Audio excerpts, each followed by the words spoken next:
ஒரு அமைதியான கிராமம்.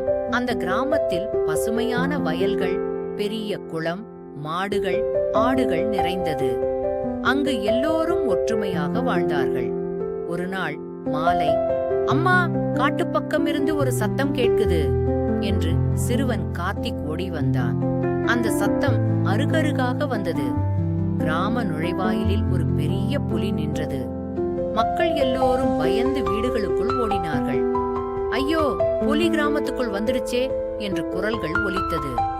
ஆனால் அந்த புலி கோபமாக இல்லை. அது மிகவும் சோர்வாகவும் பசியுடன் இருந்தது. அதன் காலில் சிறிய காயம் இருந்தது.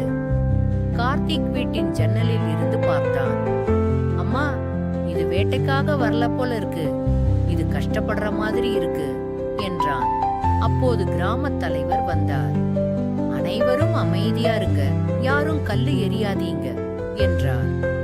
கிராமத்தில் இருந்த பெரியவர் ராமையா சொன்னார், இது காட்டிலிருந்து வழி தவறி வந்திருக்கும். நாம இதை அடிச்சா அது கோபப்படலாம், நல்லபடியாக அனுப்பலாம். அவர்கள் எல்லோரும் சேர்ந்து ஒரு திட்டம் போட்டார்கள்.